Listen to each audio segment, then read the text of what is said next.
บอกหลักตั้งผู้ตั้งหันเอาขันให้เป็นหัวข้ออันชื่อว่าป้ายเรื่องผู้นำดีในที่ค้ายังเป็นอะไรคาราเบอยู่ที่ไหนเสียจะพูดสิ่งที่ธรรมะที่ค้าแค่รออยู่ตัวยกคิงสิได้บอกหลักตั้งสุดไหนคาราเปหมุนจังสิริธรรมะวัดฟ้าเวียงอินย้อนหอมมือไวสาคารวะตำดีพระเป็นเสาตราเสาสังฆาเสาแลเสียเสาลงเฮาขาเทรานุเทระกุเสากุดุนกุปาคมเลยย้อนเอาธรรมะเมตตามังกลาถึงผู้ใหญ่ก้นหลวงผู้มีบุญพรตั้งเสียงแลเสาตาหน้าลงเฮาเขากูก็กูก้นอีกเลยพุทธปริษัทผู้มาเข้าโฮมถ่อมตราเข้าโฮมถ่อมใบหูใบหันตีปังป้อยหลงอันแดกลายตั้งหูกับกายรวยปิงปัญญาศาสนาเสื้อสาซ้ำแถงอยู่ที่เสาเฮาคาราเบไหลมีตื้อตังหลีอันสังฆาเสาเฮาเขาเจ้าชาหลวงเฮาเขาเสาคู่หลวงเฮาเขาไหลเอาตื้อตังมอบยืนปันคาราเบไหลมาหมอลัดขอความปันตังหูแดกลายตังหูในเดมใครว่าดีคะมาส่งมาสั่งแลมาเรียกลายบันตั้งหุดทบกวยในอันนี้ก็คาราเบียงินสวมอำสุดอำเสียงที่เขาจือคาราเบียห้องว่าเจ้าจังสิริธรรมะวัดฟ้าเวียงอินได้มาเอาผลพรเหตุการณ์ตรงหนึ่งอยู่ในเมืองไต้ในปีในปี2017ในขาดัง2เดือนปนมา4วันอะไรกว่าฮอดราลองตุ้งหนึ่งอันว่าดาดิเบียนผู้อ่อนโหลีผู้นำดีนี่เนื้อสีตอนจกเมเนื้อสันร้อยสีตอนจกเมที่อันเป็นปังตึกกันนั้นเขาดังสีขึ้น4วันพอลูกเนื้อลอยลงมาเสียเมื่อในซ้ำไหลมาฮอปันผู้นำดีปันผู้เฮงผู้กั้งปังพึกพ่อนเนื้อเจวิงไลขาที่นำหูพระธรรม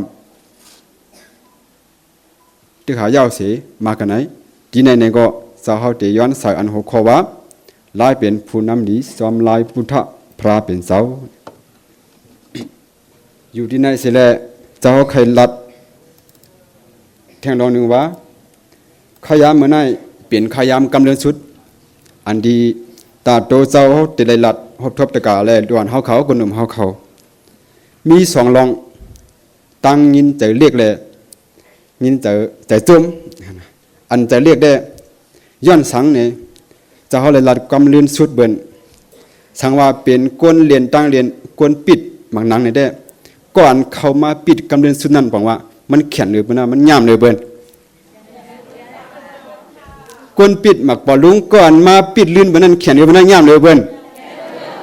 ปางปล่อยมันเตียาวเลยเบิ่นเอาก้นอันหมอปิดมาปิดกำเรียนสุดอันไหนเปลี่ยนย้อนว่าใจเรียกก็น่ะอันใจจมทำเปลี่ยนสังเนี่ยปนันพอเขามาด้วยก้นห้องความรู้อันออกลื่นบนในเปลี่ยนมังซาหนองใจปนันเตะใครเจ้าเปลี่ยนก้นปิ่นบางนางก้นห้องความก่อนนั้นเนี่ยจืดใจเจ้าห้องว่าเสียงจอมผ้าจริงเหมือนเจ้าได้สิริธรรมะต้องไว้นะพอเปลี่ยนจืดเขสมาเล่าดีนี่มันจะเล่าดีนะพอเปลี่ยนจืดโกริยามาคิงจองซอว่าเป็นจืดจับบานามาอาคิโนโมโตเขาก็เลยกว่าเฮียนหลายเมืองก็เลยจืดมาอินเงินก่อนนะเมื่อไกสาวไหลมาหันพี่น้องตะกาวเขาลงกว่าหรือเหอะเมื่อไหวเสียเจ้าเช้าเมื่อกุดลัดกว่านั้นจะเขาก็เลยหันเจ้าครัวเขาหางเฮียนปังตลาเสียมกาปังปล่อยที่ไหนเขาว่าเป็นปอกอันตั้งสุดเป็นการลุกพื้นกวนหลวงเมืองอินเดียธรรมดาอันว่าเนรูนี่พอใครลูกพื้นผู้เขียนให้ลูกพื้นใส่ดูเก่าอันตั้งป้อมไปลูกพื้นตัวเก่าอย่าพุ่มใครลูกพื้นผู้เขียนเมื่อในเขาขาลูกพื้นเนี่ยเต่าเสียวขาบันให้เต่าเสียวขานั้นตรงวงเกชีวะเมืองสู่เมืองหนองบอกว่าลูกพื้นเอาค่ะลูกพื้นปังปล่อยอันนั้นมีร้อนเกียนเห็นเลยมีร้อนเกียนมาต้องใจค่ะก็มาเนี่ยเจ้าเขาถามด้วยตะกาเขามันจะว่าเจ้าเขายองมาเหลียวเนี่ยยองปังปล่อยเจ้าคู่เขาก็มันจะเจ้าเลยถามตะกาเขาทั้งดอกหมอกสีหาก้อนเนี่ยตะกาเขามาถอมมาใน2ไรพันเดียอะไรเขาจองมีพันเดียมีเขา2ดีเฮ็ดเขาดีเฮ็ดเขาอันนี้บอกว่าเสียงตะกาอันตอมภาพนั้นเลยว่าเข้มเด็ดเปิดตาเขาแต่เด็กเล็กลายตั้งหูปลายหัน กุยกะจะเขาเคยซ้ำเอาตะลาผักตอนตะกะเขาว่าเมื่อไหร่อันเขาเลยมาถ่อมตะลาพ่อหนีมีหาป้านี่พระเปลี่ยนเจ้าลาดไว้ก็มันเนี่ยตีเอาในนี้กว่ากำหนึ่งก่อนพ่อหนีถ่อมตะลามีหลายป้ามีหาป้าคนหนึ่งก็หนุ่มเขาอ่านดูรู้ตีไลถ่อมยินลินทำข่มเหมือสองล่องไลไปเจ้างตีเลี้ยงปังมาสามใจกองก้าทางตีปังสายจินสี่วนตื่นพิษดันตีหันจือใจหาผู้ไลถ่อมทำใจใส่งามเหยียนในเป็นพ่อหนีถ่อมตะลาเยาแต่ก็เขาดังเสียงอันมาถ่อมตะลาเมื่อไงอันไรเสียงเงินเฮวัดเฮเปียเฮเปียกไว้กับมาถ่อมตะลาอันเจ้าครัวเขาจัดบรรดาสองวันไหนนี่พ่อหนีหลายป้าค่ะหาป้าเมื่อไงจะเขายินเจ้าคุสันที่มาลาดว่าเฮาเนี่ยเจ้าใครลูกมาหนายาวะใครทิ้งแล้วก็นั้นใครเข้ามาหันเมื่อไงก้นถอมมันนุ่งโคตรได้เนี่ยตัวหนังผู้ใหญ่ก้นลงเขาตั้งนานุ่งโคตรได้บอกว่าทีนั้นเขาฮัดลัดนี่ว่าเขาเป็นไตนี่แตกเลี้ยงเจียงเลี้ยงบางทีนี่เขากว่าคำฮัดลัดว่าเขาเป็นไตก็ฮัดลัดโคตรได้ก็ฮัดนุ่งดีอายเป็นย้อนไตก็มาเลยเมื่อไงเนี่ยเขาเลยมาหันก้นถอมตรามันนุ่งโคตรไตนี่บอกว่าเขาฮัดลัดว่าเขาเป็นไตนี่จองเขาฮัดลัดว่าเขาเป็นไตอ่ะย้อนว่าเมืองอันเขาอยู่ในเป็นเมืองเผอเป็นลินเผอเขาเป็นเตื้อจัดเผออันนั้นเขามาสั่งเขาแต่มาสอนสั่งว่ากูพี่น้องเขาลืมมาเก่าเป็นไตเพราะนั้นเจ้าเดี๋ยวถามได้เลยให้ตะเกาเขาตอบกูเขาลืมมาเขาเป็นไตเขาเปลี่ยนเตื้อจัดไตนี่ให้พร้อมกันอินนะเขาเปลี่ยนเตื้อจัดถึงมอก็จอกก็เจ๋งไตเขาเหมือนในอาเกียงเขาก็ในที่หนึ่งที่สองในเราให้เพียงกันเขาเปลี่ยนเตื้อจัดในเด็กใครเคียงอินของเขาเลยนะเพราะนั้นถามเต้ก็ได้เขาเป็นเจ้าสัตว์อยู่เมืองโลหักเมืองโลนุงโคโลลาดความโลสอนลิกโลพร้อมโฮมโลพร้อมแหมเพราะนั้นเขาชิมปังตะลาแล้วโยตีพร้อมกันไต้แหมไต้หวานเลยนะช่างคนนั้นได้เขามาเดี๋ยวกันเขาขึ้นไล่ขาก็มีปังตะลาเขาแค่หันมาเนี่ยเนาะอ๋อหมักไปดิ้งป่องวะตั้งไหนหัวเนาะเปลี่ยนคือก็ดีมือเขาตั้งยังตื้อฮัดว่าเขาเปลี่ยนไตอยู่ไหนก็แก่ตะกาเขาอันเขาตีมันลัดในวันเมื่อไงเปลี่ยนดอกลายผู้อันโหลีจอมหนังเสียนตังคำพุทธพระเปลี่ยนเจ้าเขาเมื่อกันได้ว่าไตป่องว่าสังเนี่ยเขาเลยชวนลัดในอินก็ล้วนเขาลืมเบ็ด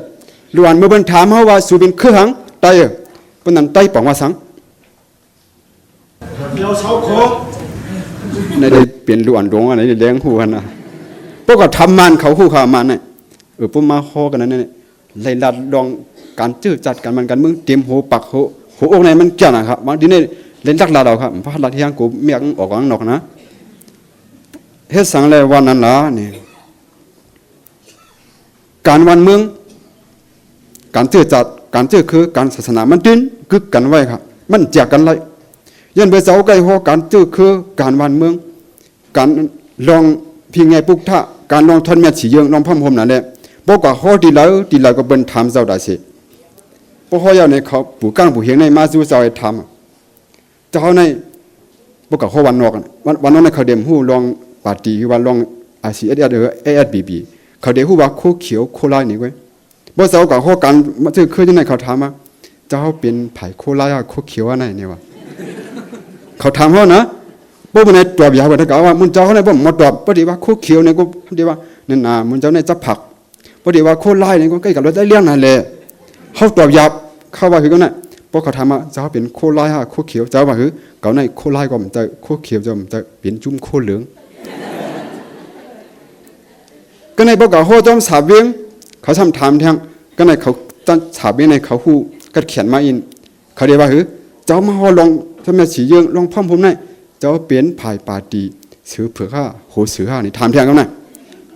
เพราะวันนั้นในมุนเจ้าเขาจะเนี่ยตอบเลยว่าเขาเป็นโหสือเผือกจังในไล่ไล่นั่นก็เขาว่าเขาก็เลี้ยนมุนเจ้าในมาเลี้ยวมันจะเหมือนมันกูบอกว่านะเขาตอบว่าคือเขามุนเจ้าสั่งขาตั้งเชียงในปาตีสือเผือกก็มันจะปาตีโหสือก็มันจะเขามีปาตีก็เขาปาตีโหล้อม ต้องไว้ตะกาเขาห้องใจบาดีเสือเผือกใจบาดีหัวเสือบาดีหัวงก็หัวล้อมก็ในบ้านกับเขาในเวียงหลวงเขาลอยเชียวกับเขาเมืองเมากับเขาเสียนวีเมืองจีกดขายเขาทำเที่ยงก็เป็นได้เวียงเป็นหมออิงกระเลียดเจ้าเขาในเปลี่ยนจุ่มRGSS นวาง5 SSP5 ในทำเที่ยงเจ้าว่าหือจุ่มห้องใน5ใจเฮอันจุ่มห้องก็มีกล้วยเขาNNYY ก็เบิ่งก็เลยไปก้นไหวไปมาหนาเลยNNYY ตั้งตั้งไว้เพราะนั้นคำถามเที่ยงสู่เจ้านั่นเป็นจุ่มละเขาอยู่ชื่อกลางเขาอยู่เหนือเขาให้เขาพร้อมๆกันเขาว่านั้นเขาเพราะนั้นเจ้าเขาดีถือมีไล่พร้อมผมช่างว่าเอาปาตีเสือเผือกตั้งหูเสือมาพร้อมกันในจอมดีใครว่าพลาเปลี่ยนอย่างนี้ทำแท้ว่ากันได้เขาว่าเขาเป็นก้นส่วนตุ่มให้เขาพร้อมผมนะเขามาหือเจ้าดีให้เขาพร้อมกันช่างว่าเสือเผือกหูเสือในพอดีมาเอาพลาเปลี่ยนอย่างนี้เอาเป็นอย่างก็บอกว่า1 เห็น 1มาป้องกันเป็นอะไรเขา2 ให้ 2โลกันเป็น4อันนี้ก็เหมือนกันนะเขาเอาเสือเผือกเป็นอย่างเอาหูเสือเป็นอย่างเมื่อเอาเสือเผือกหูเสือมาโลกันเขาเรียกว่าหือปาตีหูเสือเผือกเขาว่าอันนี้พัมนาเพราะนั้นพอเอาเขามาเที่ยงไงพอเอาโคไล่โคเขียวมาโลกันนะทำมาเที่ยงดูตะกามันทำจีนอ่ะอันนี้ก็มันหยาบพอเอาโคไล่โคเขียวมาโลกันเปลี่ยนโคไล่เขียวพอเอากองจีเอาขึ้นจึงได้ปาตีมาสูงจึงได้โลกันดูเขาก็ว่าปาตีกองจีเอาปาตีมาสูงเอาขึ้นจึงได้เขาว่าไหนเขานะจงเข้มอะไรกันเขาเนี่ยจงเข้มอ่ะอย่าเป็นลาที่ห้างกูบนยินในเขาสั่งขายเท่าหัตถการกันกล้วยน่ะเป็นนันวันเขาเมื่อไงไต้ปองมาหรือก็เพราะทำมันปะมาปองมาหังป้าเนี่ยป้าลาบอกว่าแห้งเยอะว่ามันเนี่ยมาเนี่ยบอกว่าเกียนแข็งมันเขาตอบได้คำเดียวมันเนี่ยบอกว่าเกียนแข็งเลยมีแห้งบ่ทำคนไทยบอกว่าคืออิสระแล้วมันเป็นข้าเพอว่ะมันมีตีปองก็หมายเข้มน่ะเพราะนั้นเขาก็ว่าสมัครได้ในมีมาหาเห็นเปียวเขาเปลี่ยนเขาบอกว่าคือได้ไงแล้วเดียวมีหมอก13ข้อที่บอกมันได้ไงเป็นคุณว่ะหมอปุ๊อุปเปิงห้างงำห้างคอว่ะเป็นเครื่องเนื้อเหลืองเครื่องมองโกเลียเนี่ยมันมีกันนำเขาคาราเป้ว่าเขาหมุนจ้างอะไรเตรียมบอกไว้ใต้ปองว่าอ่านรู้หมอหักลองงำเย็นเป็นขี้คาเผาต้องอันไหนครับก้นเท้าเขาปูหมอนนายเขาหาคนคว้าเอาตีปองมาลัดบรรทว่าใต้อันมันในตีปองเข้มนะครับเนี่ยดัดแล้วก้อนขอหมอหักลองงำเย็นเป็นขี้คาเผาเนี่ยตีปองได้เข้มครับคนน่ะเขาก็รู้ให้เข้มจอมเหมือนนั้นครับนะในเบียนลองอันตีปองอันมาเจอจัดก็ในเขามาด้วยมือเดียวอันเขาเด่นดีกว่าอันเขาเจ้าเด่นดีกว่าลองอันว่าตอนเจอจัดลองไปปิญญาลองศาสนาก็ลัดมาตั้งนานเขาลัดลองเจอจัดเขาเดี๋ยวอิงพระเป็นเจ้าเหตุไล่ผู้นำอ่อนโหรีเขากับญาจุ่มการเมืองเขาส่วนตุ่มจอมจองแม่มันยังไล่ขาก็ญามันเมืองหนองก็ญาเขาวางเจ้าเขาถามเจ้าเขาว่าเจ้าสิริเจ้าก็หาส่วนตุ่มก้นเมืองที่ไหนจองเจ้าลัดบ้านลองพ่อมห่มตาเขานี่ว่าเขาเป็นได้ก่อนมิได้นำเนาะมาโคลายหรือโคเขียวหรือปีจ้อยจีหรือปีตู้จีหรือเขารู้จักเขาถามมาจองเจ้ากะหาโหนะจองเจ้าส่วนตุ่มก้นเมืองให้พ่อมห่มกันนี่ว่าเจ้าเขาว่าเก่ากะหาโหดราในกำใจกะส่วนตุ่มให้ก้นเมืองพ่อมห่มกันฮะเพราะนั้นมาให้สังเก่ากะส่วนตุ่มให้ก้นซึกเลยบาดีกันเมืองพ่อมห่มกันก้นเมืองในเขาพ่อมห่มกันอยู่จองใจก้นเมืองมีอยู่3ก็แค่นั้นเองก่อนนะตั้งมีออกลงเขาก็ว่าเขาก็พ่อมือดีบอกก้นหนาพ่อมก้อยเขาตอนเจอจัดผู้นำหลีไล่จอมไล่พุทธะพระเปลี่ยนเจ้านี่ครับว่านะพระเปลี่ยนเจ้าไล่ห้อยว่าหือที่เมืองอินเดียโวตัวอันเตคำน้ำกังกานั้นเป็นโวผู้อ่อนโหนั้นมันวายลุยกว่าซึ่งหือก็นี่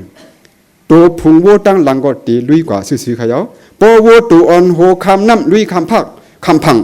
ก้วยเสียกดเสียวายกว่านี่ก็ซ้อมตั้งหลังมันก็ตีกดเสียกล้วยเสียวายกว่าซ้อมเหมือนนั้นยาวผู้นำก้นไหนก็เพราะว่าผู้นำผู้อ่อนโหนั้นอยู่จำในศีลธรรมดาราเฮ็ดซื้อโยจ้างกำจือเจอหมันแม่นบ่ได้จึงคนวันคนเมืองปัตไตเนี่ยก็ตีจ้างกำซื้อโยจอมจือเจอหมันแม่นเรียกวันเมืองที่ขึ้นใหญ่คนเมืองที่มีดังกัดเย็นในพระเป็นเจ้าห้อยครับมันนั่งโวกอ่อนโหคำน้ำในพระเป็นเจ้าแตกในโวกคำน้ำพระเป็นเจ้าซ้ำห้อไว้มีหลายเปิงครับแต่ได้เป็นผู้อ่อนโหดีผู้นำหลีพระเป็นเจ้าหลัดห้อไว้ว่าปาโลอปรินายโกบอกว่า ก้นเมืองเป็นผู้นำไล่ครับก้นเมืองนั่นเป็นผู้นำไล่เป็นผู้อันโหไล่เป็นผู้อันโหลีไล่เขาจอมความพลาเปลี่ยนเจ้าวะเมื่อเดียวตะเก่าเขามานั่งอยู่ซื่อไหนนี่เป็นผู้อันโหกูก็ผู้นำกูก็หนึ่งในเขาเป็นผู้อันโหตัวเก่าครับผู้อันโหตัวเก่าเจ้าเก่าได้ขึ้นอย่างที่มาสูงเจ้าเก่าได้เป็นผู้อันปงการจี้สั่งออกอาณาในเจ้าเก่าสองมาเป็นโหนาปอเจ้าเฮิรนเมเจ้าเฮิรนสามมาเป็นโหนาผู้ก้างผู้เฮงผู้ก้อนเอิงสีมาเป็นผู้ก้อนเจเวียนกับว่าถึงสมัตตมดะจอมจึงหลงจอมพ้องหลงก็มาได้พระเปลี่ยนเจ้าลาด้วยว่าเขาเต๋หรือให้เขาเป็นผู้นำดีไรเขาเต๋หรือให้เขาเป็นผู้อันโหดีไรนี่เนี่ยสาวเดียวลองตลาเหมันลาดนี่เนื้อป่าลีหรือว่าเนื้อตลาเด็ดลาดไปว่าผู้อันโหดีวันไหนผู้อันโหดวันไหนมีดังนำยาสาในก็ห้องคัตติยะในก็ห้องอิสระจนะในก็ห้องนายกะในก็ห้องปริหารกะอันในห้องมาเป็นผู้นำผู้อันโหเป็นขุนหมดก็ไม่เนี่ยอันเขาจะให้บ่อ่อนโหดีเป็นผู้นำดีในเขาขาซ้ำเตี๋ยถือโลซ้อมเส้นตังคำพุทธพระเป็นเจ้าสังฆาเจ้าอย่าหันในก้นหนุ่มเขาตื้นเตี๋ยยามหู้หมดดีอ่ะลายตลาดแต่ได้เป็นผู้อันโหดีผู้นำดีมีหลายเปิงค่ะอังกาแต่เป็นผู้นำดีง่ายๆขนาดมีอยู่เนออันเขาจักในเมื่อสิงกลวัดได้เมื่อเป็นเจ้าสังอ่อนยื่นตื่นลูกเพปันว่นหันเอหลูมีหลายข้อครับ6 ข้อยื่นตื่นลูกเพปันว่นหันเอหลูนี่มีอยู่ไว้6 ข้อนี่ครับพอเฮาใครเป็นผู้อ่อนโหลีพอเจ้าเฮิรนนี้ผู้ก้างนี้ผู้เฮงนี้อำนั้นก็ผู้ก้อนซึกนี้ผู้ก้อนเอิงวันเมืองนี้ผู้ก้อนเตืองนี้เนี่ยพอข้ามีอังกาตราก้นหลงคือว่าผู้นำดีได้ตื่นเปลี่ยนไรอำกัดตื่นเปลี่ยนไรเด็ดเน็ตแน่นอนในเขาว่านะพอมีตลา6 ข้อยื่นตื่นลูกเพปันว่นหันเอหลูนี่เขามาด้วยว่าการมีผู้นำดีผู้อ่อนโหดีนั่นมันเอาซื้อคือในวันเมืองเขาขึ้นอย่างไรซึ่งหือมันเอานาขึ้นเท่าไรซึ่งหือมันเอาบ้านเมืองเขากัดอย่างไรซึ่งหือนี่สาวเดมาจูห้อมไปด้วยในตลา6 ข้อนั้นเขามาด้วยรองผู้นำดีเสียเมืองก็เบิ่งปลาแคบหางเขาเดียวแคบหางในกบตะกาให้ลูกอันเขาใครนวลอันนั้นเป็นหลีกวนยุเป็นผู้นำลงเมืองสิงคโปร์เจ้าครัวเขาได้ผู้ดีน่ะลองอันไหนเนาะก็เบิ่งก็เห็นเมืองสิงคโปร์มาเมืองอังกฤษมามันเฮ็ดสังแหละเจ้าเอามาลัดนี่ก็เบิ่งมันเป็นผู้อันโหดีผู้นำดีมันมีลองยื่นตื่นลูกเพปันว่นหันเอหลูนี่มีในตัวมันค่ะนะพอมาค้นหาใน6 ข้อในมีในผู้นำใต้เฮานี่ก็เพราะว่ามาค้นหาหัน6 ข้อในมีอยู่ในตัวก็นั้นเป็นซึ่งนั่นเป็นผู้นำดีกึกปืนอยู่ก็เป็นหักหน้าผาดกว่าเป็นเสียหลายตายกว่าเป็นจะถึงครับว่านะผู้นำก็นะเมื่อเดี๋ยวมันตายก่อนครับเป็นดึกจะถึงมันอยู่เป็นดึกเสียหลายมันอยู่เป็นดึกว่นถึงมันอยู่มันเฮ็ดสังเลยเป็นเสียหลายมันหลานี่เข้ามาด้วยครับมือป่วนมาข่าวดังบอก60 ปีกว่าเมืองสิงคโปร์เป็นตีเมืองต่ำงาอ่อนเล็กๆเป็นเมืองเหนือกุนมีทรายมีจึงหนังหมอเสียงหมอเหหมอทัดซึ่งหนังเมืองเขาเนี่ยมีครับมีเป็นเมืองตัวหนังน้ำกินดังหายับก็อีกอะไรผู้นำหลีอันเมื่อไงลุงหลีกวนอยู่มันนั่นก็นายครับผาดออกตีเมืองมาเลเซียใครผาดออกเสียเลยเปิดใจมันออกก็เบื้องเขาเป็นคือเขมีอิดอ่อนเขาวายับเขาโหแข็งพอมาอยู่จำกะไลมุสลิมเนี่ยโกงเปลี่ยนปัญหากันในเปิดใจเขาออกวันออกเมืองให้อยู่ตั้งเมืองห้างขอเนี่ยมันห้องให้มันใจเรียกมันว่าเมืองมันมีสางเมื่อเดียวใจซ้ำใครผาดออกเพราะห้องให้ก็ไม่ผาดมันในซ้ำใครผาดออกให้ว่าได้ก็เขาว่านะเพราะวันนั้นเพราะว่ามันเลยยิบอาณายาวเนี่ยมันผาดออกเมืองมาเลเซียยาวมันมีว่นหันไก่อันวันนั้นนี่เมืองเขาในมีสังแต่เดี๋ยวกาเขี้ยเขียงไรเมืองเป็นซึกก็มีน้ำมันมีเสียงมีอีสังละอันเดียวเขี้ยเขียงบนไรมีอันนั้นขยาวเครื่องลานาโลอันเข้มเลยเป็นอันโลเอาใส่ลานาให้ก่อนเต็กเตียงเป็นให้เป็นไม้ย้อมเป็นลูกน้องตะปีเขาในมีตังหูปีญาตังหมอกวยแต่ไรว่าเมื่อเดียวเมืองสิงคโปร์นั้นเปลี่ยนเมืองอันมีไปเห็นการเห็นจันสูงเด็ดเจ้าครัวเขาอันอยู่เมืองสิงคโปร์เขียนหูดีขยาวไปอิงกระเด็นก็สูงไปลองมดใส่ก็สูงไปบางมีก็สูงครับในเปลี่ยนลองเมืองเฮียงอะไรมันได้ขึ้นอย่างเมื่อมันเดี๋ยวจะตั้งเมืองนั้นไหนมันมีไปวนไกลซึ่งคือว่า โป้ใครปกป้องวันเมืองขึ้นเยอะให้ปกป้องตีก้นนี่ครับโป้ใครปกป้องก้นซ้ำให้ปกป้องตีป้ายปิญญาบ่ปกป้องป้ายปิญญาขึ้นอย่างก็วันเมืองก็ขึ้นอย่างครับเมื่อไหร่อันเจ้าชาหลวงเขาเข้ามาเฮ็ดปัญญาปิญญาศาสนาเสื่อจัดก็มาได้กาใครมีปิญญากาใครมีดังหูป้อมมีศาสนามาเปลี่ยนขอบเปลี่ยนขอบเปลี่ยนกับมันเห็นปานใดซึ่งตั้งหูปิญญานั้นเป็นตั้งหูอันแหลมอันมีเพียงเขียนใหญ่ครับตั้งกับป้นเปลี่ยนเตียกเตียงเปิ้นดังคือก็มาได้เมื่อไหร่เปลี่ยนโคหัวโคอันเข้มแหลมได้ว่าบ่มีปิญญาก็ให้มีศาสนาให้มาเป็นแล้วออกมาเป็นกอบมาเป็นกับปิญญานั้นไว้เสียที่ปกป้องจะจัดขึ้นอย่างไรบ่มีศาสนาตื้นเอาปิญญานั้นให้เป็นปิญญาดีไรก็นั้นเมื่อไหร่เฮาขาดที่ไรตั้งหูที่ไรตั้งหลีป้ามีดังหลีละลายมีดังหูเป็นคนเงือครับมีดังหูละลายซ้ำมีดังหลีเป็นคนเล็ดกินจิกตอกจอกเป้กินเบิ้นรู้ลายเบิ้นก็มาแล้วเฮาขาดหล่วนใต้พี่น้องใต้ซึ่งหนังอันเจ้าคู่เขาจัดเมื่อไหร่เป็นปางปันตั้งหูก็เสือปางหลุดด้านกู้โสไล่ดังหลีก็เสือครับก็มาแล้วบ่ดังหลีดังหูเนี่ยกูกบกันกว่าเปิ้นได้ถึงตามขึ้นอย่างมีครับเสื้อจัดเขาก็มาได้หัวคอมาได้เข้มแหลบเด็ดๆปอกไข่เสื้อจัดขึ้นเยอะตั้งหูปิญญาอะไรมีศาสนาตั้งดีอันมาเป็นลับปันดังไปวันนั้นให้มันดีเนี่ยมันเด็กขึ้นเยอะ เขาดัง30 ปี40 ปีเมื่อสิงคโปร์เมื่อเดียวเฮือเบื้องเลี้ยงนั่นมีออกลงเขาจะได้ยามกว่าหลีมากกับเจ้าคุณหลวงเขามาแล้วว่ามันขึ้นเยอะหรือเมืองใต้เขาก็หือเมื่อมันเตะเจ้าแตกออกเมืองมาเลเซียปีกระบะ64ในขี้หลีกวนอยู่มันว่าหือในเมืองอาชาปัดกลางน่ะเขาได้ยื่นเผอกับด้วยเมืองกุริยาก็ไม่ขึ้นเยอะมาด้วยเมืองไทยไม่ขึ้นเยอะครับมันนั่นเผื่อมาด้วยเมืองมันหือเขาได้เฮ็ดยื่นมันนั่งเมืองมันได้กว่าเนี่ยเมื่อปีกระบะ64มันไหลลาดว่าหือแต่ให้เมืองสิงคโปร์ห่างหลีขึ้นอย่างไรที่ยื่นเมืองเหรอเมืองมันเผื่อเมื่อไหร่ปีกายนายยอมกว่าหลีเมืองสิงคโปร์ไปมักมีเขาได้ยื่นเมืองสิงคโปร์สูในเมื่อเดี๋ยวเขาขึ้นในยื่นปืนขึ้นอีสังก็เขาควายเปิ้นอีสังก็เขาเลยยังเปิ้นย้อนเบอผู้นำหลีมีย้อนเบอมีผู้นำหันไก่ด้วยไก่มีผู้นำด้วยซ้ำด้วยตัวเก่าก้อยอันนี้ลองมาผู้นำหลีมีเนี่ยมันมีพรให้พรดีมันไหนครับมันกว่ากันบ่กันได้เขาว่าไหนเนาะซ้ำเหมือนหือแทงล้าเนี่ยอันเจ้าเดมันลาดเนี่ยอันมายื่นตื่นลูกเพปันวนหันเอลูนาเนี่ย6คนเนี่ยยื่นเนี่ยมาด้วยขึ้นกำก่อนเนาะยื่นซึ่งหือละเนี่ยก้นลงอันนั้นจะไล่มอยื่นต่อก้นตั้งน้ำอันเป็นทัดสังจะได้ยื่นต่อก้นทัดสังจะไล่ยื่นต่อล่องหยาบผืดมือนาการห้อมไปอ่องถึงที่ยื่นไหมอันนี้ห้องว่ายื่นครับยื่นต่อเงาลายอันเป็นเตียกเตียงยื่นต่อล่องขับหยาบกลับไปถึงยื่นไหมนั่นห้องว่ายื่นตื่นในห้ำเปลี่ยนผู้วันต้องตื่นเนน้ำเสาเนพังหางว่าเขาเฮ็ดไรเขาอ่อนโหสุไลเขาน้ำนาสุไลเขาได้อ่อนสุดเนื้อเพียเขียนในไลเนี่ยอันนี้ตื่นตาเสียขี้เงาเนพังหางอันว่าเขาได้เปลี่ยนไรลูกอันมันก็ลูกเฮ็ดลูกสั่งลูกป๋องเจ้าตะเปียงกว่าก้อยเจ้าคนบัดได้เฮ็ดก้อย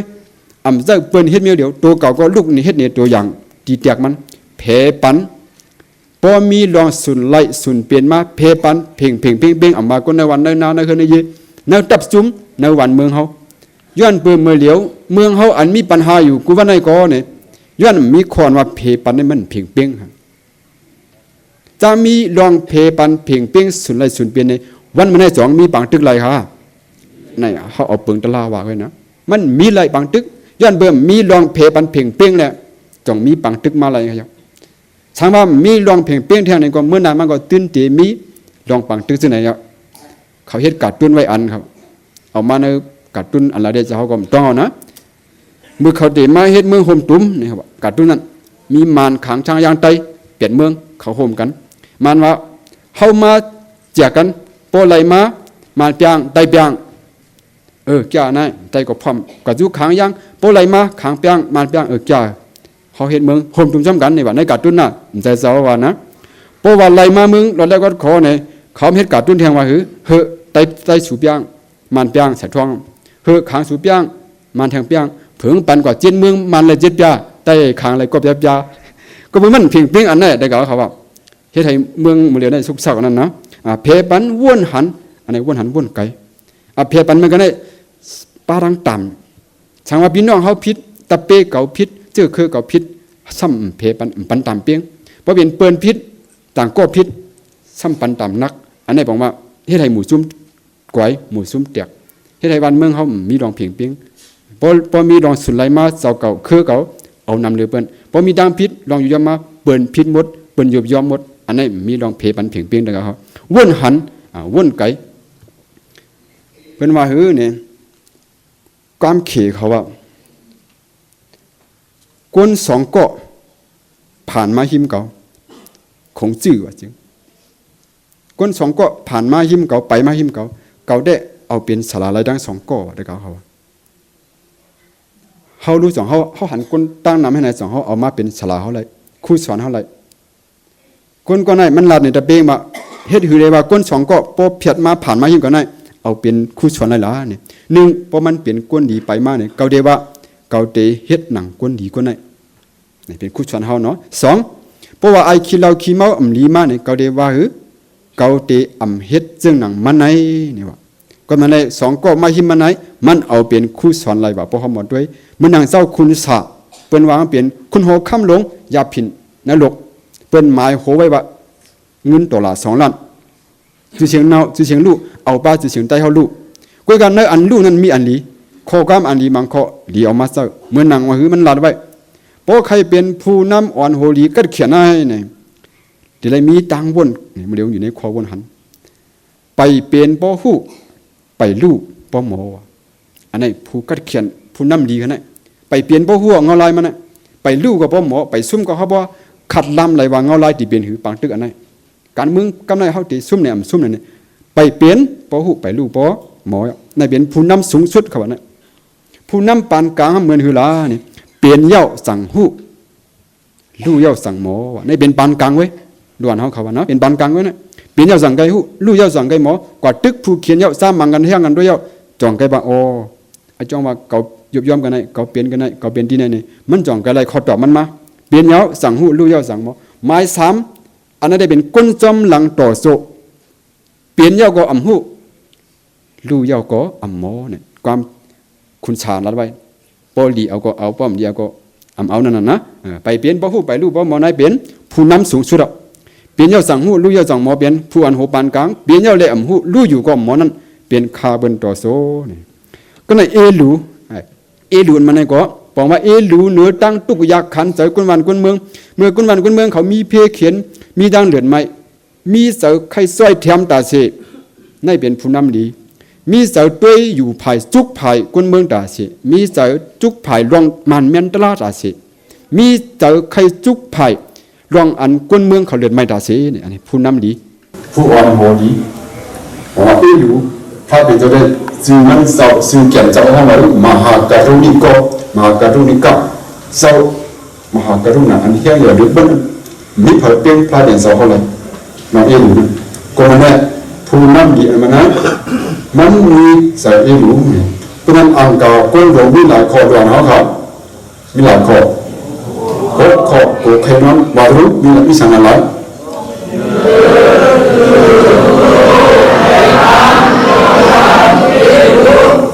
เนี่ยเองตอนอังกาก้นหลง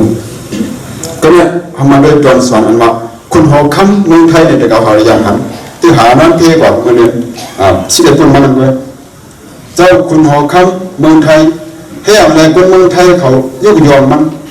ย้อนสู้บันมันหักมันตายแล้วก็อย่างอันนั้นให้ดังเมืองไม่เป็นคนดีผู้นำดีผู้อ่อนโหดีผู้อ่อนมีตลาดอันว่าคุกคอมกันนั้นเตรียมทนหาที่หนึ่งยอมเลยทีนี้ย้อนไปสารแล้วมันมีหลาวันอ่อนตั้งสุดเมื่อมันขึ้นนางปลางนั้นมันว่าเกาเตพองงำอุบเบิงเพียนลินไทยคนเมืองไทยรวยทำตลาเปิดตากวนเมืองสยามให้มีดังกระเดียนขึ้นเยอะข้อไหนเป็นข้ออธิษฐานในเสริมมันวะนะเกาเตคืนอุบเปิงพองงำหวานเมืองรวยทำตลาเปิดตาลองงำเย็นลองกระเดียนขึ้นเยอะกวนเมืองไทยวะความข้อไหนเฮก็เอาเปลี่ยนอินเฮียงหลวงปารามีหลวงมันเจ้ามาตัวบ่ตายตัวบ่นอนเพบ่เปลี่ยนขุนเมืองเขารู้ อันอุปเปิงเฮามาคาดังเฮา10 ปีมาหือปอเก่าขึ้นนั่งปลังห้องเสียงลงเมืองเฮาปีดองจู้เย้าเกาได้เอาสังเกาได้ไล่สังเกาได้ขุดเสียงกันแล้วเนี่ยเอามาดิกอันนี้เอาเนี่ยขึ้นเย้าตาเอาปอเหมือนไหนไปตายก็เป็นบ่ย้อนสู่ว่าให้มันเจียวตายไว้เสียกรรมตายก็มีคนส่งจอมป่าตายก็มีคนให้อันไหนสมัยปอเก่าขึ้นเป็นคนมันเหมือนไหนมาเกาได้เอาทำดราอุปเปิงประดาขึ้นใหญ่มาส่งคนเมืองไทยตายก็เป็นเสียหลายเมื่อเดียวก็คนเมืองไทยน้ำตาดึกน้องไปแห้งอันไหนคนของคำเมืองไทยย้อนเป็นอันไหนมันสั่งสอนเป็นว่าหือละเขาเป็นผู้นำดีอันนั้นการเป็นผู้อันหูบันนั้นอย่าไปอยู่เนื้อก๊กหูเบอร์แค่นั้นอย่าไปเสิร์ฟอันไหนเตี้ยเตียงเป็นติ๊กให้อยู่ที่ไหนเนี่ยอยู่ในหัวเสือเป็นแบบในเขาความเป็นของคำเมืองไทยเนาะอย่าไปอยู่ที่ไหนก็ในเขาอย่าไปอยู่เนื้อก๊กหูอยู่เนื้อบนนี้เสิร์ฟอันไหนเอามือชี้เนื้อเดียวอันนั้นมันอยู่หือไรให้อยู่นั่นแหละครับอยู่ในหัวเสือมันนั่นคนเมืองเขาหักลูกน้องเขาหักคนซึกปั่นปัจจัยก็หักคำย่อมจุนตายแต่เขาไรปอเขาอยู่ในหัวใจเขาไรปอเขาอยู่หนูหัวเขาได้เลี่ยมลีมังตีเนี่ยแต่เปียงขึ้นมาลักยืดตาย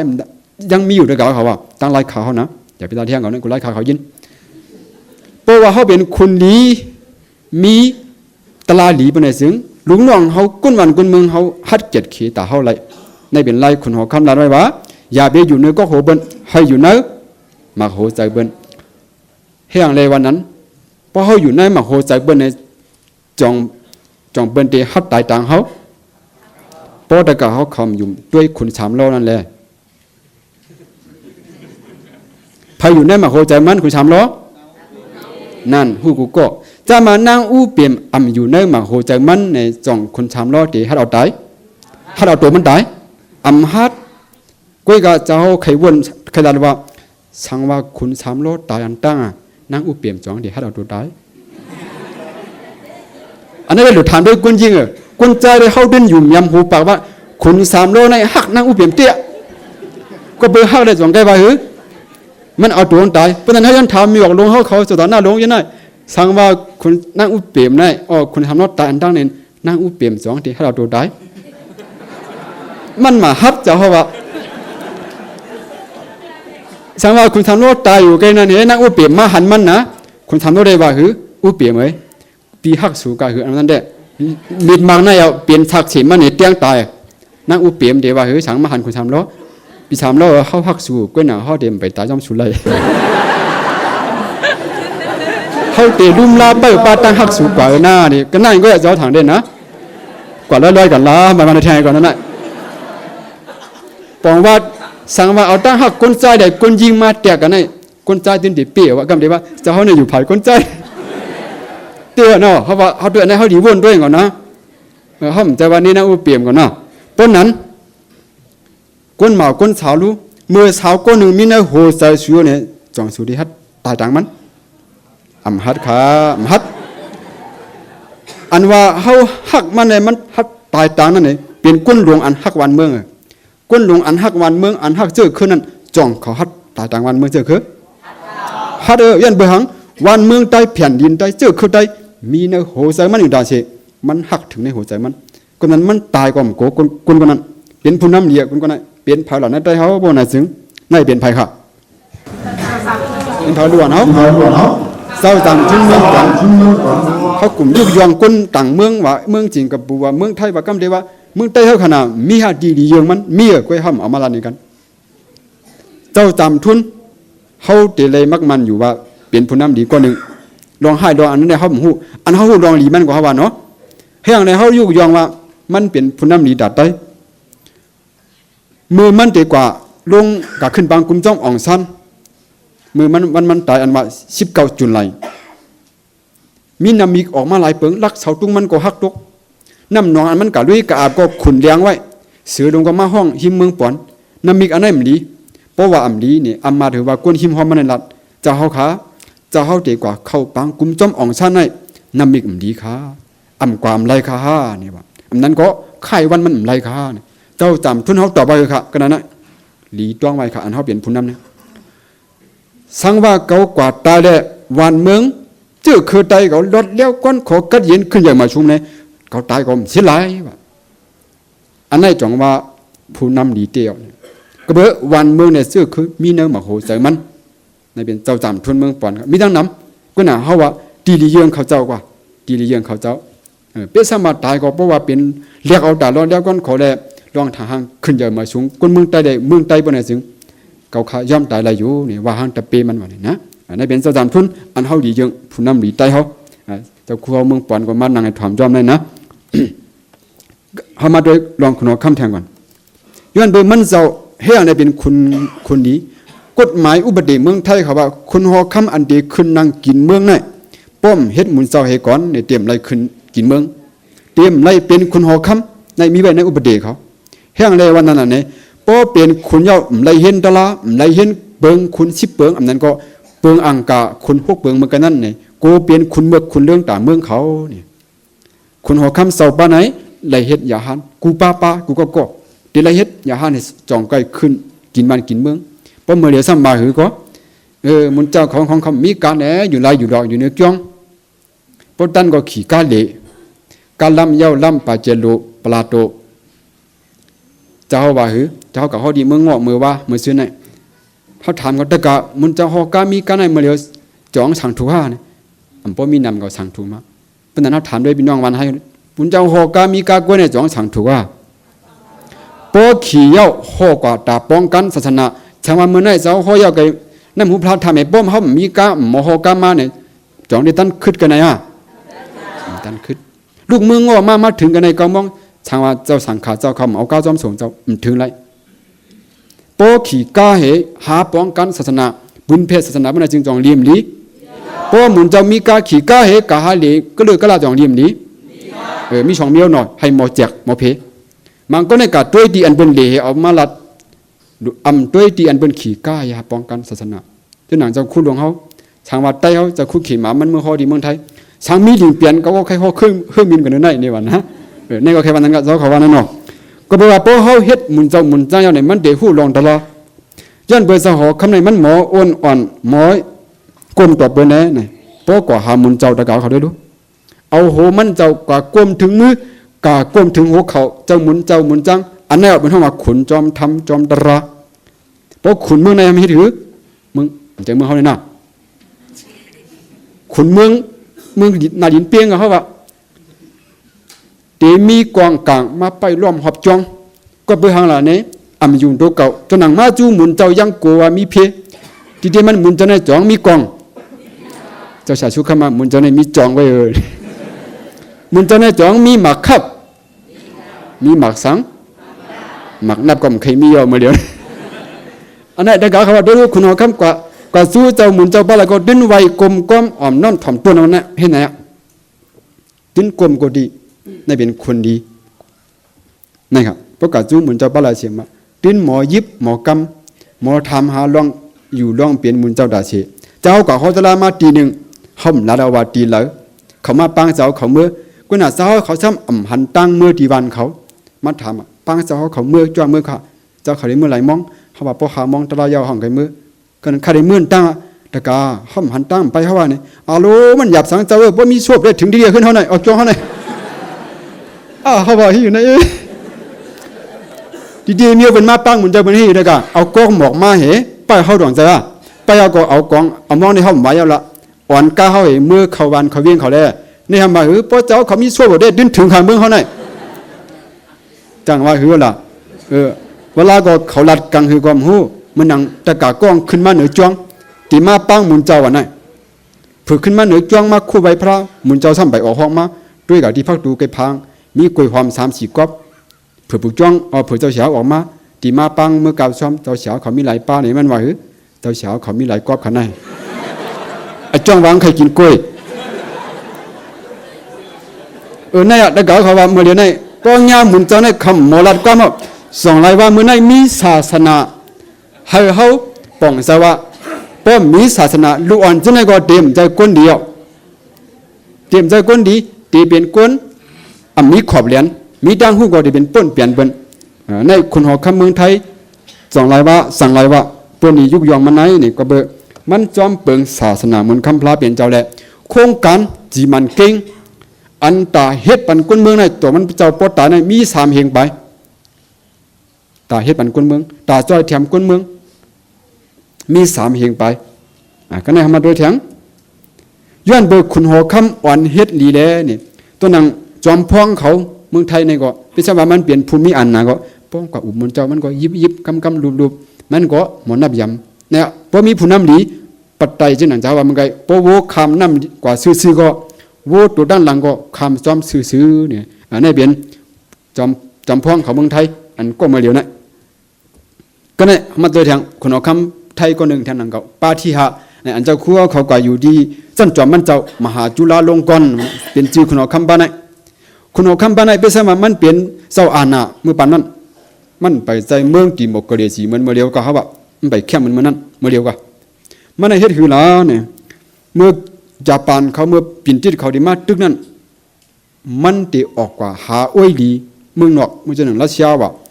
เมืองจามานีว่าเมืองหลายเมืองมุนเจ้าเขามาทบมันเจ้าให้เอาว่าหือเขาใครสั่งเจ้าคนนึงนี่ว่าเพราะเจ้าหอคำหลวงเขากว่าเมืองนอกเมืองอังกฤษเขาเมืองนาเผือกเขาเมืองไหนจึงเขาใครพังเจ้าหอคำเขาอย่าเปกว่าเข้าศาสนาเปิ้นก็เบอร์มันนั่นในศาสนาคริสต์ในปืนศาสนาเขามาเฮี้ยงน่ะกาเมืองแล้วก็เอาศาสนาเขาน้ำนาให้กองเอาตับซื้อเขาจำนั่นให้เอาเมืองนั้นเป็นเมืองขึ้นเขาเมืองปัตไตเขาก็ไม่ได้กลัวเจ้าหอคำในกับตุกล็อกเบิ้นเพราะเจ้าเขาดีกว่าเมืองนอกไหนอย่าไปกับเขาศาสนาเยซูใครมาไหนกว่ามันเจ้าซ้ำมาเหือเนี่ยเกาคาเตปันโคมันเกียนไว้อยู่หมอกสีโคนะครับตั้มใจครับหนึ่งในเกาคาเตอ่ำเข้าศาสนาเบิ้น2เกาคาเตมกินเหล้ายามกำ3เกาคาเตอ่ำเอาก้นมีต่างคือเนี่ยปันก็ดีกว่า3ข้อ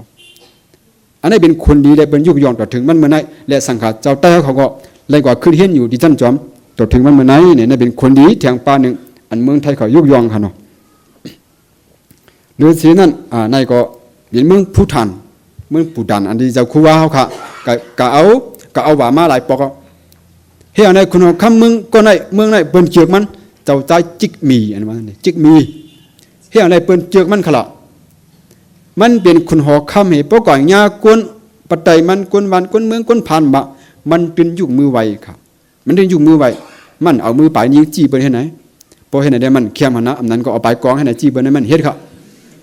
มันเฮ็ดหรือเอามือชิบนิ้วเฮ้หมายสูงค่าพ่อแม่คนเมืองเขาอยู่ลีก็เรียนอยู่ค่าห้าเสื้อเอามือชิบนิ้วเฮ้ลัดตัวเปิ้นพอเขาเอามือชิบนิ้วลัดตัวเปิ้นให้เปิ้นก็หักเขาค่ะอย่าไปเอามือนิ้วเดียวเฮ้จี้ตัวเปิ้นค่ะนะด่วนเขานะมาดูทางเมืองญี่ปุ่นก็ใจผู้อ่อนโหลีผู้นำหลีในเป็นในรุ่นต่อเมืองญี่ปุ่นไอ้ในมันเขาในรุ่นต่อสภาเมืองญี่ปุ่นเฮ้มันหลาก็ในเป็นมียิ่งก็เป็นรุ่นต่อนั้นกันพ้องเดียนนั้นกันมันหลาความใจสินใจเสือให้มียิ่งก็ในหลายอาย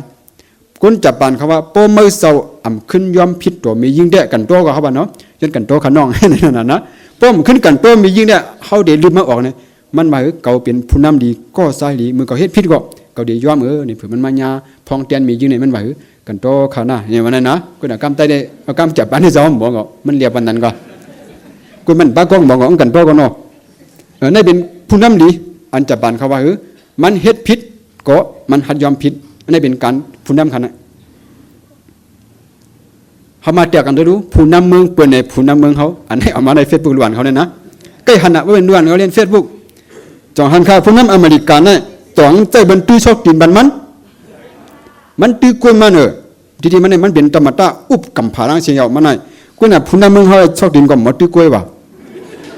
ทำดีคือป้องกันวันเมืองให้มีดอกเพ่งเป้งแต่เก่าเขาว่าเนาะซอกตีกันก็ตึกใจบนตื้อบันอยู่เนี่ยนะเนี่ยจะเจ้าละนะเจ้าเอามาในของเพชรบุรีเขานี่ค่ะมี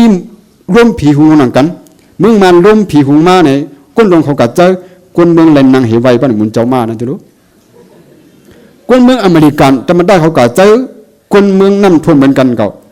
เอาอกก็เอาหัวเจ้าให้กดเปิ้นหักเปิ้นหอมเปิ้นมีสังกาปันก็ก้นเมืองเปิ้นหั่นเจ้าค่ะ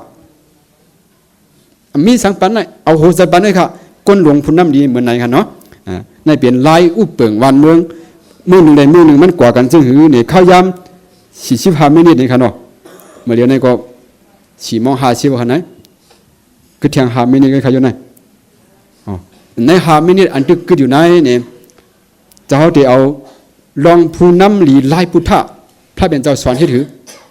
เอาในสัตว์กาให้มาลัดนี่ตะกาเขาก็บอกว่าเป็นไล่พุทธะแหละที่ได้อยู่ในซ้อมเสียนหมายไล่พุทธะเขาอ่อนเฮ็ดมาแต่เป็นผู้นำหลีย้อนเบิดพระเป็นเจ้าเขาใจว่าเป็นพระเลยมีจระหกคมจากเมื่อพระเป็นเจ้าเขาเป็นสัตวะเป็นตะเล็กสันเป็นตัวสัตว์กับพระเป็นเจ้ามีหกคอเนี่ยเยื่อเนี่ยตื่นเนี่ยลูกเหเพบานเนี่ยวนหันเนี่ยลูเห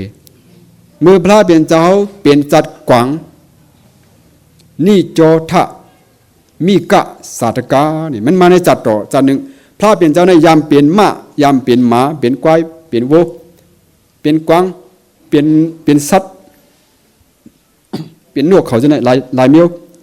ตัวหนังมันเจ้าเมื่อดึกเปลี่ยนสร้างบารมีหนุ่มๆเปลี่ยนสัตว์ไหนก็มันเจ้ายังมีเปลี่ยนห่างพังผู้นำดีวัดกาเขาว่า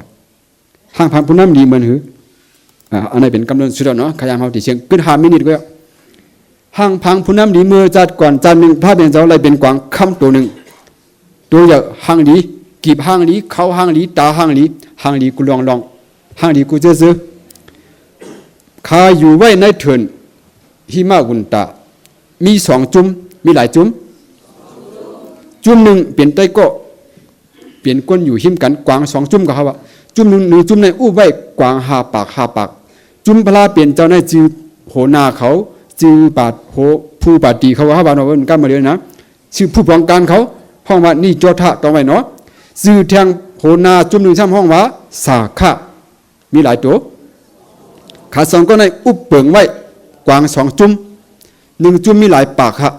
5 ปากจุ่มหนึ่งห้องว่าสาขะเปลี่ยนโหนาโหเปาหลง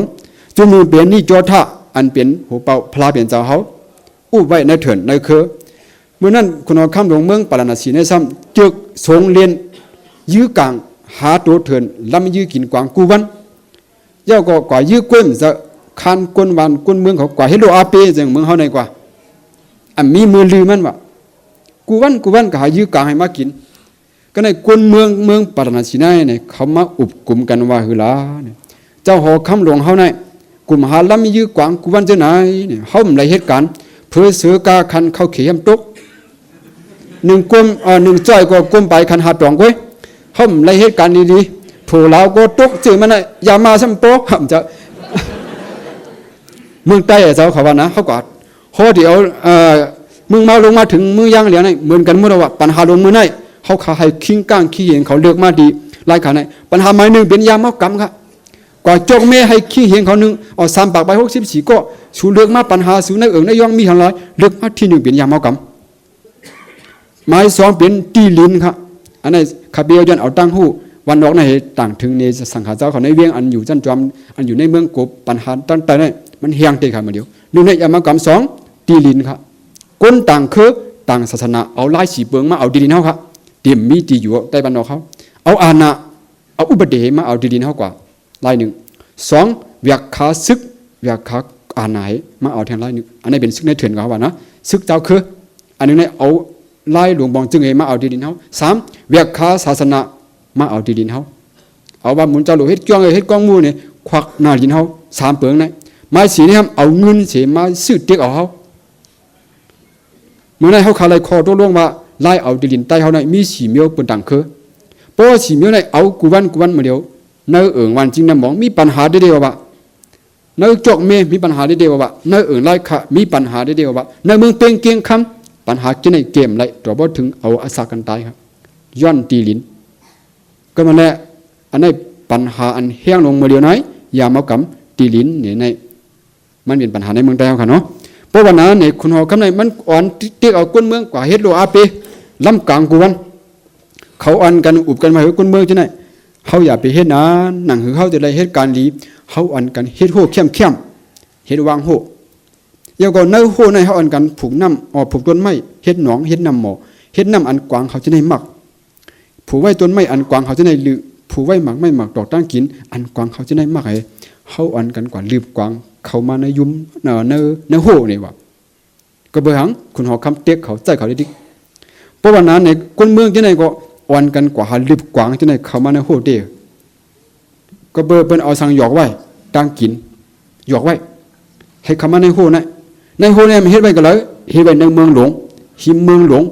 ช่างว่าเมืองมันก็เฮ็ดไว้หิมเมืองลงยันกงเจ้านี่ปีตัวอยู่เนาะเฮ็ดโหไว้กลางไว้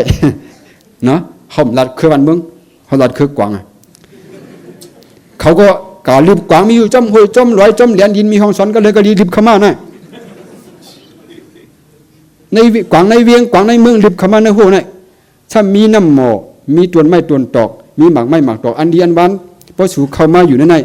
ดีๆเนี่ยเผื่อเข้ามาปีกพักตูงเปลี่ยนเมื่อเราน่ะพอปีกพักตูงเปลี่ยนเมื่อเราบอกในคนหอคำเจ้าหอคำเฮาขาเจ้าหอคำเฮาใครกวางตัวแล้วใครยื้อกินตัวแล้วกว่ายื้อเอาห้างกล้วยขละ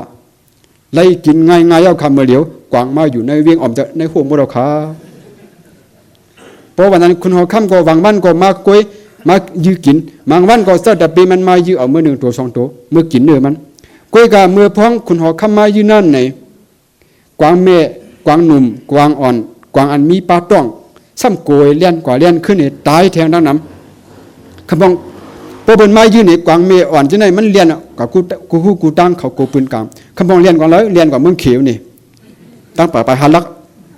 กวางเขาว่าน่ะคำบอกเลี้ยนเขาเลี้ยนดินดังเมืองไทยมีห้องสอนเนี่ยเลี้ยนกว่าเลี้ยนมากขึ้นเนาะกวางเมย์กวางอ่อนกวางเมาปลาดังกวางเหลือง เลี้ยนเขากับเราเมืองไทยเนาะเพราะว่านั้นเนี่ยโหเป้าอันดีนี่โจทะหน่อรองเขาในมีป้ายว่นอันว่าว่นหันไก่เกาตีให้ถือมือเดียวนั่นคุณหอคำได้มายื้อเอาตัวเดียวกล้วยกากวางอ่อนกวางแม่กวางอันป้าตองที่นี่ตายจ้อมน้ำหนานี่มันจึงตั้งโทษสังนี่ตายน้ำหนากวางอ่อนอันยื้อได้มายื้อหลายตัวอันตายจ้อมจ่องน้ำกวางแม่ลูกอ่อนว่ากวางอันม่านว่านี่ตายกับจ้อมน้ำเจ้าคุณดีห้ำบ้วนจึงหือลาเนี่ยนังหือกวางเก่าเจอคือกับเดียมตายเนี่ยเฮาหลวมาพ่อมันนี่มาวางโหนาปาติสาขะขามีหลายตัวเมื่อไรโหนางสองตัวขามาอุบกันไอ้ห้าเปลี่ยนคุณหนังกันเนี่ยเมื่อเปลี่ยนคุณพระจันทร์ก็เป็นคุณพระทองเมื่อจื้อมาว่าสาขะเก่าเปลี่ยนนี่โจทะป้อห้ามอุบกันได้กวางห้าสองเด็ดได้หมดอ่ะป้อวางตีเยาวตลาดนั้นใครเฮี้ยงมากอันสังกันใครดวนมาดีเดียวเนาะเสร็จแล้วสติถึงมาเลยจะกล่าวว่านะป้อห้ามอุบกันในกวางห้าสองเดมวยหมดยาวก็ในกลางสาขามาหือดาห้าเดอุบกันตีแล้วนี่มาเนี่ยเดอุบกันในว่างหัวคำผิดนี่ผิดตัวห้าเดอุบกันตองกี้อมจะป้อห้าอุบกันตองกี้ได้มีเท่าอันเยี่ยมวะมันเจื่องบนมาเสียวันไหนกวางคนหัวคำมาหือห้าอุบกันเกี้ยงใหม่ดีฮะกำใครกับอุบมันกันเกี้ยงใหม่ไอ้เพราะนั้นห้าดีหือห้ายับลำน้ำยักมือกันขาอุบกันกวางสองตัวนี้คุยกับในหลีกเดียมป้านะเพราะว่าขาลำน้ำยักมือกันในห้าตีเล่กันเมื่อในตะเปมาตายตวงเพราะมือพุ่งมาตะเปเขาติดตายทางตวงห้าเห็นไหนสิเดะเพราะห้าปั่นกันไปในกวางเมอ่อนกวางดูอ่อนจะในเขาเดมตายเขาเดเกิดไม่ดูอ่อนมานำแทงคือกวางเขาเดมขัดกวางเมื่อตายตะเปมาตายก็เหมือนตั้งตะเปเขาตายอยู่นั่นพระเป็นเจ้าวางมันตะเปเขาตายก็เหมือนตั้งเผาตะเปสูตายนี่พวกนั้นก็ขาดตัวลงกันเลยใจกันเนาะเฮ็ดลงลายมือใจดีกว่ามาลงโปรแกรมสองก่อนนะ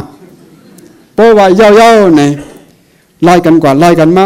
อันจะเขาใครไล่กันนั่นใครยุ่งยงกวางอันที่นั่นน่ะกวางอันมาปงยาลีมือเหมือนไหนเมื่อกัดตายนี่กวางอ่อนที่ไหนเขากัดตายเตี้ยเฮียงอะไรกัดตายจนตะเกาเขาหูในดีเกมันป้าสาววนด้วยกันนะเมื่อหน่อล่วงเฮเลตั้งกลางสาขาปาตีหัวหน้าเขาในว่าเมื่อในยาลีมาไอเมื่อกัดจุกกลางป่าให้ตายดูนี่เขาที่ไหนกัดตายอะไรกันเขาว่าเฮียงอะไรกัดตายก็ไปโหนหน้าเขาในเหตุการณ์ตัดเชือกคือเขาต้องจ้ากวางที่ไหนคำกว่าตายละลายตายด้วยอันว่าเขาหักเชือกคือกวางเขากูกวางเขามวยขาตายย้อนขนาดนี้ตายย้อนโหนหน้าสองก็ในขาโฮมกันเหตุการณ์เนี่ย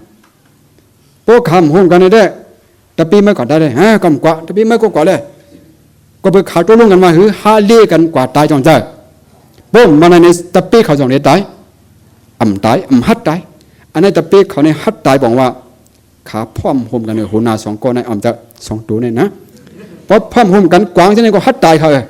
วันหนึ่งมากลางตะเปสาขาไหนถ้าเป็นกลางเมฆมันตีเกิดเดียวแทง7 วัน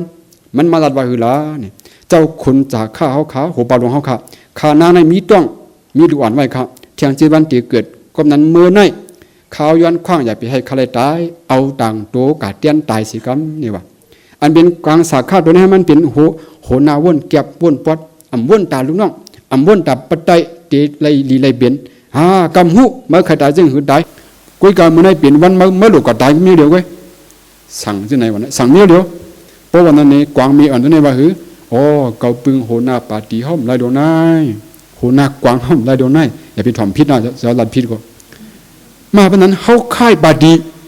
ค่ายมาปาตีเหลืองนี่มุดอ่ะค่ายมาจุ้มกวางนี่จอทะ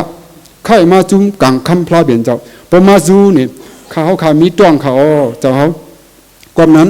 ข้ามไปใครตายเมื่อไหร่ค่ะใครหลุล้วนให้ข้าเลยตายทางจีบันเสกรรมนี่ว่ากวางคำเขาอันเป็นผู้นำหลีว่นไก่ว่นกวางในว่าหือเปลี่ยนสังเมื่อเปลี่ยนลุงน้องตะปีเขาเมื่อมาย้อนตั้งใจเทียมเขาในเอาก็ดีก็ตายดังมานี่ว่ามันเป็นหน่อร่องว่าหือที่เขาตายดังตะปีมันว่านี่เพราะวันนั้นเองมันก็จุกไว้ดีอันปังๆนี่คุณหัวคำมายื้อตะปีมายื้อหัดยื้อเฮ็ดสังเลยเจ้าขุนกวางเมื่อมาอยู่ดีอันเป็นยื้อหลาเจ้าขุนกวางเขาว่าหือ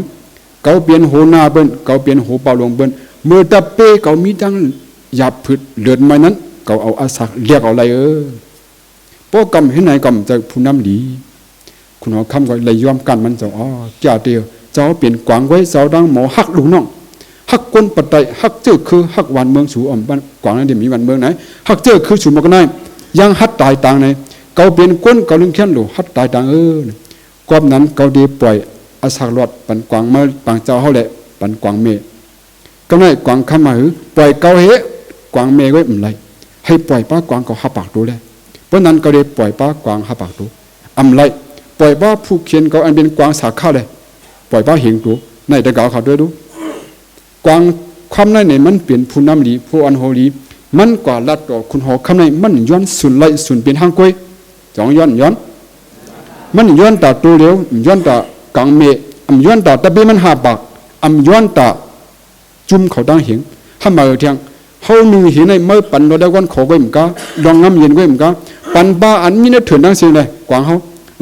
เขาเดปันบ้าอันมีเนื้อเถื่อนมีเนื้อเถื่อนตั้งเสียงไว้เหมือนกันปันบ้าตัวสองตีนตัวสี่ตีนตัวหมอมินตัวนั้นนำตั้งเสียงเขาเลยนี่ในคุณหอคำดีผู้นำดีในเนี่ยมันย้อนตาปุ่นสุนโตย้อนตาตะเปียตัวเก่าย้อนตาจุ่มตัวเก่าย้อนตาสตวาตั้งเสียงไล่เปลี่ยนผู้นำดีกว่าเนี่ยเผื่อว่ากวางอ่อนนี่เกิดมาเมมันสั่งมาหือลูกซ้ายไม่อยากเบกว่าอยู่จอมโหนาลงสักข้า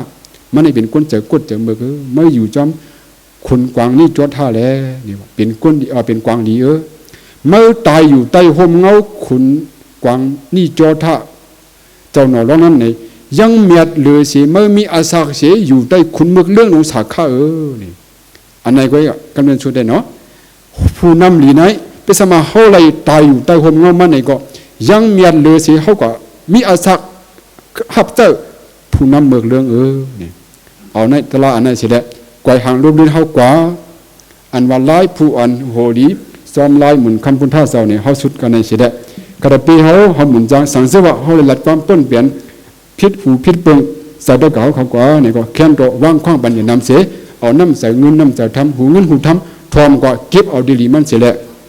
น้ำตอนพ่อดีอันตะเกาเขาดังเสียงไล่มาถ่อมยินดินทำตั้งหูตั้งหันมันได้อะไรเป็นผู้โสรีปรมีเมียดก็มีเกี่ยมแถมซอยบันตะเกาเขาดังเสียงอยู่ดีกินวันก็ยังเสือสะอายุยาวยืนมีเงินมีคำอะไรเอาปองสร้างทับสร้างการตาหน้าศิลปภาวนาล้อกี่อุกษาล้อคู่ตระอุกษาให้พอขึ้นใหญ่มาสูงต่อถึงนิพพานก็เย็นตั้งเสียงสักกำเลยดาสาธุสาธุสาธุโฮมจมขอบใจถึงเจ้าครูสิริธรรมะวัดพระเวียงอินเฮาไลมาบอกลัดปันตั้งโหกิวเลยผู้นำหลีจอมลายพุทธะเจ้านั่นแหละเขาบุลืมตัวข้าวยำก่อนของเขาได้มัวเจ้าอันเป็นเจ้าครูเขาผู้ถ่อมยินเอาเขาในกลางเจ้าลัดกว่าผู้นำหลีจอมลายพุทธะอันว่าไงสังเจว่ายังใครต้องทำแทนสิอิดสิลองในเฮาติดปันข้าวยำแทงอิดอ่อนค่ะกันเนาะในโปมีในแค่ดอกต้องทำปันค่ะอย่าโพทำอันหยาบในอันจริงค่ะนะโพผู้นำค่ะในหนอดแดนคือเขารู้เอาค่ะป้อมไปมีในขับไปย้อนถามคอกันเนาะ อันนั้นหลักฐานอันจะเฮาเนกว่าผู้นำหลีจอมเลยขอสั่งสอนพุทธเจ้าอันว่าในเมียนก็เมียนจอมหนังทำธรรมะอันเฮานับยำในขายบและหนังฮือสัมปอเตเป็นหลักฐานอันจีจะจอมหนังนำกัดตลาพลาเป็นเจ้าว่าสัจจาวาติปุตตาวาติในเลยจกเลยหาหลักฐานจะในเสียเนี่ยอันนั้นข้าพเจ้าใครถามว่าเจ้าให้ถือรีบเห็นมาในเองเหรอครับแค่รอให้ลัดปันเจ้าคู่เขาเจือนเดี๋ยวเป็นหัวหน้ากับมื้อนั้นในเลยปันไล่เองค่ะเห็นมาเนี่ยครับเจ้าเฮ็ดถือเลยรีบเห็นมาหึงปอตกข้องตกแอกสิเลยอันเหมือนเรื่องหนังหลักฐานอันมาในเว็บไซต์ Facebook จากอ่ะจะในเฮ็ดถือเก็บข้อมูลนะครับเฮ็ดถือปันข้าวย้ำเฮ็ดถือรีบเห็นมาให้เฮาพอเลยล็อกไลน์เองครับว่าเจ้าครัวเปลี่ยนธรรมกติกาแค่นี้ตอบได้ดีครับพี่ขยโยนนะอันคาปีไรอามาลันนี่เจ้าครัวเขาในนี่ก็อันเปิดลงได้คาปีไรขึ้น